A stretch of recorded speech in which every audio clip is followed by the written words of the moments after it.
Masechet Dishmaya, Masechet Rin Daf Yutet, nous commençons le début du 5e Pérek à la Mishnah. Ha-Omer, la Mishnah nous enseigne le digne de celui qui dit Mishkali Alay. Je veux offrir mon poids, Mishkali, mon poids Alay sur moi, je veux l'offrir au Beth Amikdash. Noten Mishkalo. Il devra donner son poids. Im Kesef, Kesef, s'il a précisé son poids d'argent, il donnera de l'argent. In Zahav, s'il a précisé son poids d'or, Zahav, de l'or. Maaseh, la Gemara nous rapporte le cas de Ima Shel Yermatia, chez Amra qui a dit, la mère de Yermatia, qui a dit Mishkal Biti Alay, je veux donner le poids de ma fille. Ve'alta al Yerushalayim, elle est montée à Yerushalayim, Ve'shakla Mishkala Zahav, et elle a pesé, elle a donné le poids de sa fille en or. Elle a donné donc de l'or. La Gemara expliquera qu'est-ce que ce maasé vient nous enseigner. Parce qu'après tout, dans la Récha, c'est marqué que tout dépend. Elle a dit de l'argent ou de l'or de l'or. Et si on voit que elle n'avait rien dit et pourtant elle a dû donner de l'or, la Gemara expliquera. Un autre dit Mishkal Yadi Alay. Un homme dit je veux donner le poids de ma main pour le Beth Amikdash. Comment on peut peser une main? S'il veut alourdir sa main, elle sera plus lourde. S'il veut la rendre plus légère, elle sera légère. Et sa main, on ne va pas la couper pour la peser. Alors Rabbi Yehuda Omer, Rabbi Yehuda dit c'est simple. Memale chavit maï. On va remplir un tonneau d'eau. Ou machnissa, et il va rentrer ensuite sa main ad marpiko, jusqu'aux aisselles. Donc lorsqu'il va rentrer sa main, il y a de l'eau, puisque le tonneau est rempli à ras-bord. Il y a de l'eau qui va couler. Donc il va prendre cette eau, Veshokel, Mibasar, Chamor, Va'atzamot, Vegitim, Venoten letocha, Atchetit mali. Ensuite, il enlève donc cette eau, donc l'eau qui est tombée, il n'en tient pas compte. Maintenant le tonneau, une fois qu'il a enlevé sa main, le tonneau, il manque le volume de sa main. Bien, pour remplir le tonneau à ras-bord, il va rajouter Basar, Chamor, Va'atzamot, Vegidim. Il va prendre de la chair d'un âne, des os et des tendons, parce que, nous dit Rashi, la chair, le poids de l'âne correspond au poids de l'homme. Donc il va mettre autant de chair qu'il y a dans un bras, autant d'os, autant de tendons, et une fois qu'il va avoir rempli, donc vous notez les Torah, il mettra dans le tonneau Atchetit Maleh, jusqu'à ce qu'il ait rempli le tonneau. Ensuite, il enlève tout ce qu'il a rajouté, et il va peser donc la chair, l'os et les tendons de l'âne qu'il a pris, il donnera en contrepartie de l'argent. Amar Rabbi Yossé dit Vechi, est-ce qu'on peut calculer combien il y a de chair dans son bras et donner autant de chair d'âne, et de même pour les os? Et là, Shamin et Tayat Kamaïrouya Lishkol. On va, d'après Rabbi Yossé, on va évaluer combien à peu près on pense que son bras pèse, et c'est ce poids qu'il devra donner au Beth Amikdash. La Gemara reprend la Mishnah. Nous avons vu qu'un homme qui dit Mishkali Alay, je veux donner mon poids, il donnera son poids. Si c'est en argent, il donnera de l'argent. En or, il donnera de l'or. Maï im kesef kesef zav zav. Que signifie si c'est de l'argent, si c'est de l'or, de l'or? Amar Rabbi Yehuda, ça signifie, comme nous-mêmes nous l'avons expliqué, piresh kesef kesef. La chaîne de la Mishnah n'est pas mefourage, marqué im kesef. Si c'est de l'argent, de l'argent. On m'a venu expliquer, non, s'il a précisé que je veux donner mon poids d'argent, il donnera de l'argent. Piresh zav zav, il donnera de l'or. Pshita de la Gemara, c'est évident. S'il a précisé son poids en argent, on va le mettre d'un côté de la balance, de l'argent de l'autre côté de la balance, et il donnera son poids en argent. De même, c'est en or. Akamash Malagma dit, voici son le chidush. Ta'ama de piresh. Halo piresh, patar nafshe bechol di. Le chidush, c'est que, parce qu'il a précisé or ou argent, il devra donner or ou argent. Mais si il n'a pas précisé, alors il pourra donner patar nafshe sakiti bechol di, avec n'importe quoi. Kerechava, comme a dit Rechava, Damar Rechava, Be'atra de takle kufra, patar nafshe afin de kufra. Dans un endroit où on a l'habitude même de peser la résine, le goudron, eh bien, il pourra même s'acquitter avec de la résine, puisque c'est aussi un poids. La Gemara demande Pshita, c'est évident. puisqu'on a l'habitude même de peser la résine. Donc lui a dit son mishkal, il n'a pas précisé, il pourra donner son poids en résine. La Gemara répond l'autrika le chidouche, c'est des cas des takam, des cas des kayel. C'est-à-dire certains vont peser la résine, d'autres vont donner en fonction du volume. Maud était on aurait pu dire que ben des koulolo taklé, puisque ce n'est pas tout le monde qui va peser la résine l'eau, donc il ne pourra pas donner de la résine, kamash malan, qu'il pourra aussi. Amar Rav Papa poursuit, nous enseigne be'atra de taklé shamke, dans un endroit où on a l'habitude de peser les oignons. Patar nafshef shamke, celui qui a dit je vais offrir mon poids, il pourra s'acquitter même s'il donne son poids d'oignon. Il m'a dit pshita, c'est évident. Si c'est quelque chose qu'on pèse, donc il pourra donner même de cela. Il m'a répondu l'autre le chidouche des bâtards des chaclés, que dans cet endroit, après avoir pesé, ils ont l'habitude, shadout retilta. Ils rajoutent, ils envoient encore 2-3. Donc Maud et Théma, on aurait pu dire que batil turat mishkal, puisqu'ils rajoutent 2-3 oignons. Donc ils ont peut-être annulé, ça ne se vend plus en mishkal, au poids. Donc kamashman que si, ça se vend au poids, mais juste ils ont rajouté 2-3 oignons. La Gemara continue, Maaseh Ba'ama Shel Yarnotia, nous avons vu qu'elle avait dit, je veux donner le poids de ma fille, et elle a donné son poids d'or. La Gemara pose la question, mais Maaseh l'histoire, ce Maaseh, cette histoire vient contredire ce que nous avons dit. Enfin, on a dit que s'il a précisé de l'argent, c'est de l'argent, il a précisé de l'or, c'est de l'or. Là, on voit dans le Maaseh qu'elle n'a rien dit, et elle a dû donner son pesant d'or. La Gemara répond à Surah Mersera. Il manque dans la Mishnah un passage. Voici comment il faut lire. Ve'im Adam Chashuvu. C'est vrai que pour un homme simple, tout dépend s'il a précisé que c'est faisable. Mais si c'est un homme important, un homme riche, Afalgav de l'oparish, les fichpodo amrinan.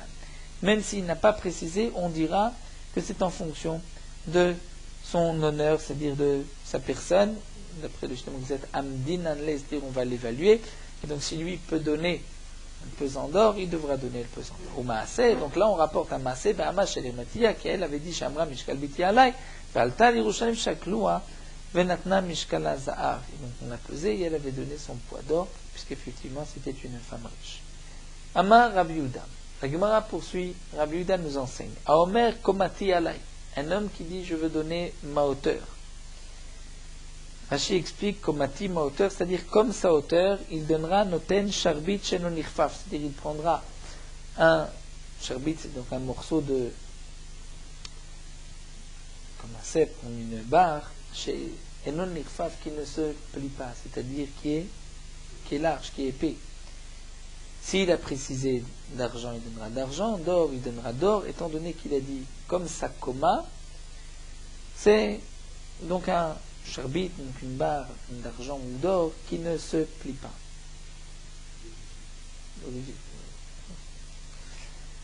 Melo komati alaim. Ici, il a dit melo komati. Melo komati, c'est juste sa hauteur, mais pas son épaisseur. Là, noten sharbit amirfaf. Il donnera une barre d'argent ou d'or, mais un irfaf qui peut se plier, puisqu'il ne tenait pas compte là de l'épaisseur. Métivé. Mais la Magmara va objecter. C'est marqué komati alai ou melo komati alai noten sharbit shenon irfaf. Que aussi bien s'il a dit melo komati ou komati, il donnera un sharbit shenon irfaf, donc qui est épais, une barre épaisse.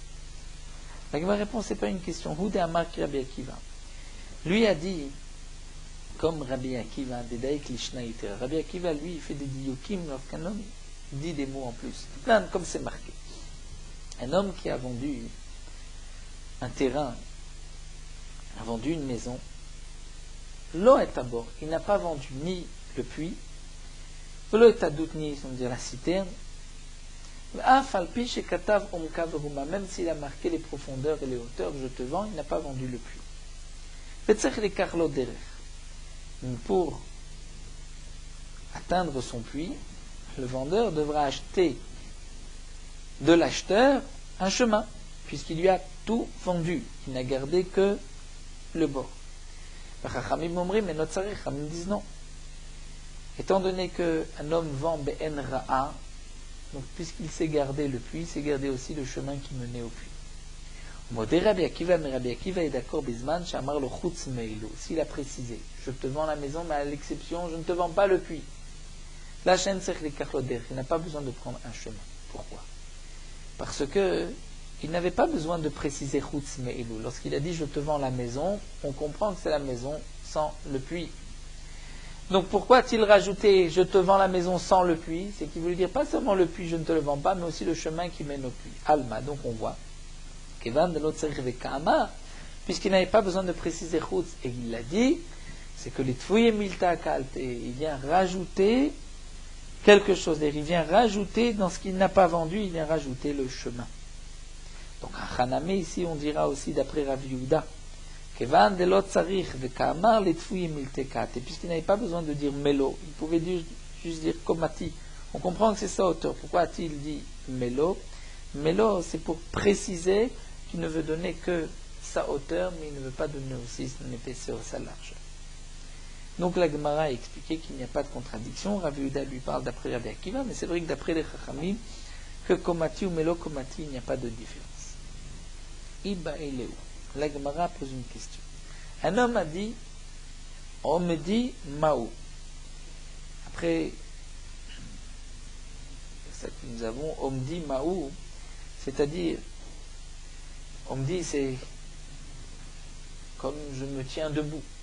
Est-ce que cela signifie sa hauteur ou pas? Ou un homme qui dit rochbi, il faudrait dire d'après la Grisat Shtamikubetset Mao, ma largeur. Rashi explique, est-ce qu'il a voulu dire un bâton large comme moi ou un bâton long comme ma largeur? Yeshivati Mao. Je donne Yeshivati, c'est-à-dire comme je suis assis. Ou Ovi. Ou Ekefi Mao, c'est-à-dire mon épaisseur ou mon contour. Ekefi. Est-ce qu'il doit donner barre d'argent, s'il a précisé d'argent, qui est fine et longue comme son ekef, c'est-à-dire comme ça, son contour, ou bien il a voulu dire une barre qui est large comme mon ekef, comme mon contour. Donc il devra donner une barre bien plus large. Mao, quel est le din tekou? On reste en suspens jusqu'à la venue de Yohanavi. Quelle est la kavana de cet homme-là? Puisque lorsqu'un homme a dit des mots, il faut voir qu'est-ce qui est marqué, qu'est-ce qui est dit dans ces mots, et c'est ce qu'il doit offrir au Beth Amikdash. La Gemara continue, nous avons vu Mishkal Yadi Alay. Tanou Rabbanan. Mishkal Yadi ou Mishkal Ragli Alay. Si un homme dit, je veux offrir le poids de ma main ou le poids de mon pied. Rabbi Yehuda Omer, Rabbi Yehuda dit, comme l'on a vu dans la Mishnah, Mevi Chavit ou Memale Maïm, il apporte un tonneau, il le remplit d'eau, Machnis Beyad Adaatsid Bregel Adar Kuba. Il rentrera la main jusqu'aux aisselles, et il rentrera le pied jusqu'à la Kuba, on dit jusqu'au genou. C'est ce qu'on appelle le régel, et c'est ce qu'on appelle le yad. Veshokel, donc ensuite, lorsque l'eau est tombée, il prendra de la chair et des os et des tendons d'un âne, il remplira, une fois que le tonneau est rempli, il sort tout ce qu'il a mis à l'intérieur, et il va peser shokel basar chamor gidim vatsamod noten les tochat shititmale. Donc il va peser, il montrer au fur et à mesure jusqu'à ce que ça se remplisse. Afalpi shenra yale davar, donc comme nous l'avons vu dans Rashi, le poids de la chair et des os de l'âne correspond au poids de la chair et des os de l'homme. Afalpi shenra yale davar, même s'il n'y a pas de preuve à cela, zecher le davar. Il y a un zecher, une allusion dans le pasuk Shneimar, Asher Besar Chamorim Besaram. C'est marqué que leur chair est comme la chair d'âne. De là, on apprend que la chair d'un homme a le même poids que la chair de l'âne. Amarle Rabbi Yossi, Rabbi Yossi a dit, est-ce qu'on peut évaluer, savoir qu'il y a autant de chair dans son bras que la chair qu'il va mettre maintenant, des tendons contre les tendons, Atzamot, Keneged Atzamot, on ne peut pas savoir exactement combien il y a dans son bras de chair, de tendons et d'os. Il est évident que la chair ne pèse pas le même poids que les tendons ou que les os. Donc si tu veux vraiment donner de cette manière, tu n'es pas sûr de donner le bon poids. Amarlé et Rabbi Yehuda, et Rabbi Yehuda lui a dit, Omdim, eh bien on va évaluer à peu près combien il y a de chair, combien il y a d'os, combien il y a de tendons. Amarlé Rabbi Yosef, Rabbi Yosef dit, alors si tu vas évaluer, Omdim, si tu veux Omdim évaluer, avant d'évaluer Bassa, Gidim, Vatsamot, alors Yamodou et Tayad, il vaut mieux évaluer la main et à peu près dire combien cette main pèse. Rabbi Yehuda, il dit non, Kamadev, Sharav Dinan. Ce que l'on peut évaluer, le maximum qu'on peut faire pour être plus proche du poids, on doit le faire. Donc si on peut évaluer combien il y a de chair, d'os et de tendons, on le fera pour avoir le poids le plus précis, plutôt que d'évaluer d'une manière générale combien son bras pèse. La Gemara continue, Beyad, nous avons dit que la main, on va la rentrer à Da'ati, jusqu'aux aisselles. Lorsqu'un homme veut offrir sa main, Yad, c'est jusqu'aux aisselles la main. Pourtant, au minou. Kiddush Yadayim v'Raglayim b'Amikdash, lorsque le Kohen devait se laver les mains et les pieds au Bet Amikdash, avant de commencer la Avoda, il se les lavait avec les eaux du Kior. C'était la main Ada Perek, jusqu'au poignet. Là où on joint, dit Rashi, de la main et de l'avant-bras. Donc Yad, c'est jusqu'au poignet, puisque dans la Passouk c'est marqué Yad. Yichatsu, idem, ils vont se laver les mains. Donc Yad, c'est jusqu'au poignet. La réponse est vraie. Deoraita Ada Perek. Minatora, c'est jusqu'au poignet. Mais Benedarim, lorsqu'un homme fait un neder, on tient compte de ce que les gens appellent le poignet, appellent la main. Et donc la main, c'est jusqu'aux aisselles. La Gemara continue, Vedoraita da perek. Minatora, c'est jusqu'au poignet. Vehagabe tfilin dirtiv yadecha. Pourtant, les tfilin, c'est marqué yadecha. Et yadecha, on ne met pas les tfilin sur le paume de la main. Vetana de bemenaché, yadecha zo kiborit. C'est sur le bras, le muscle du bras, c'est là qu'on met, donc un peu en dessous des aisselles, dit Rashi, c'est là qu'on met les tfilin. Donc tu vois que Yadecha de la Torah, c'est jusqu'au moins l'endroit où on met les tfilin.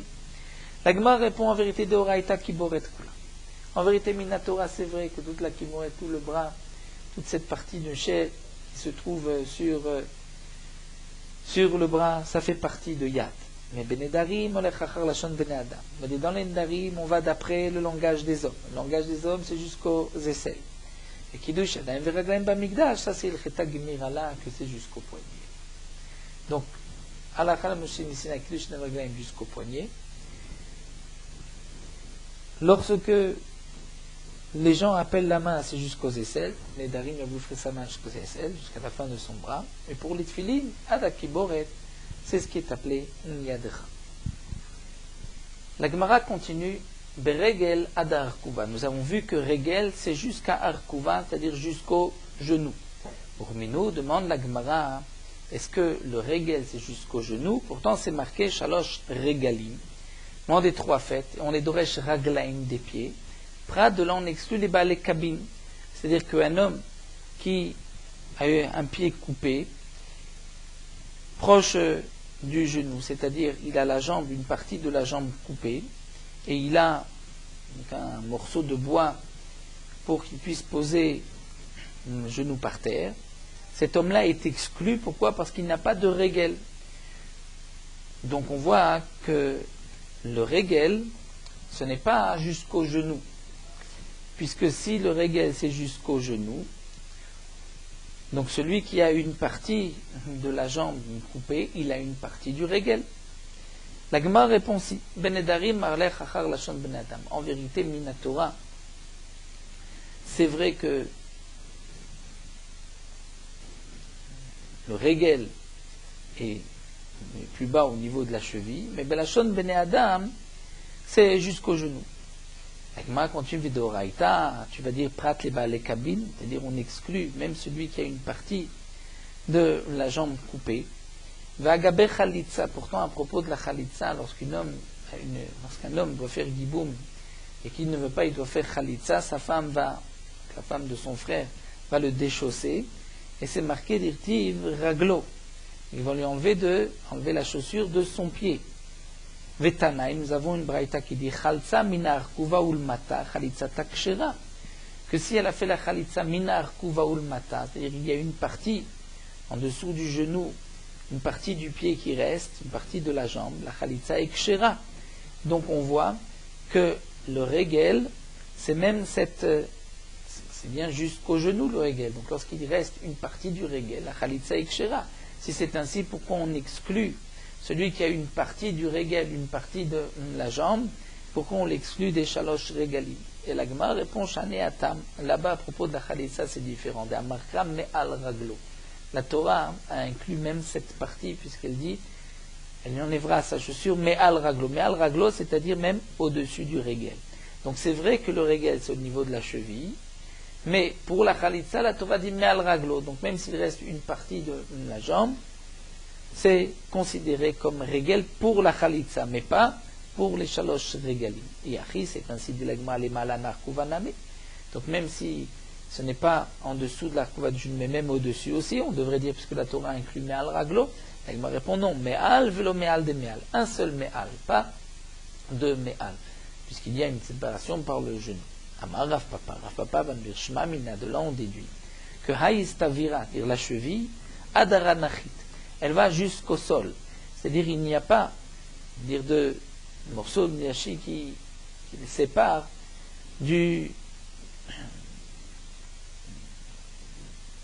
directement avec le choc, la jambe, c'est un seul morceau jusqu'à la plante des pieds.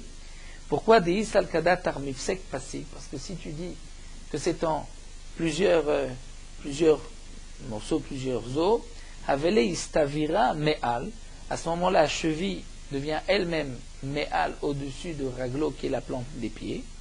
Veshaka, et donc l'os, il monte jusqu'au genou, deviendra me'al de me'al, et donc la khalitsa ne sera pas cachère. Donc tu es obligé de dire que c'est un seul os qui monte jusqu'au genou.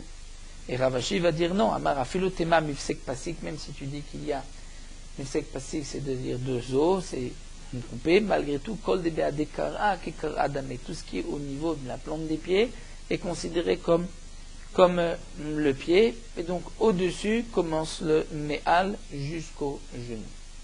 Et donc c'est pour cela que la khalitsa sera kshera, puisque c'est marqué me'al raglo. Donc c'est vrai que le régel de la Torah, c'est jusqu'à la cheville, au blanc des pieds. Pour la khalitsa, c'est caché parce que c'est marqué me'al raglo. Mais pour les shalosh regalim, même s'il n'a qu'une partie de la jambe, il est dispensé, il n'a pas de régel. Et nous avons vu que pour donc nedarim, c'est jusqu'au genou, puisque on lève chachar la shon ben adam, les gens appellent le régel jusqu'au genou. On continue avec une nouvelle Mishnah, Deme Yadi Alay. Bien que nous avons vu que si un homme dit le RR de ma main ou de mon pied, il n'a rien dit, puisqu'il peut vivre sans main ou sans pied, ce n'est pas un membre, Shaneshamat ou Yabo, mais si un homme dit je veux donner la valeur d'aimer, il a dit de ma main, Shamin Oto, on va évaluer Kama ou Shave Beyad ou Bloyad, combien il vaut avec la main ou sans la main. Zechomer Bandarim Baifin, c'est une Khouma dans les Darim, on va évaluer juste la main, ce qui n'est pas le cas dans Erin ou les Patos. Mais l'Agma demande juste, techniquement, Eri Shaimin Anle, comment on va évaluer le prix de la main d'un homme. Amar Rava.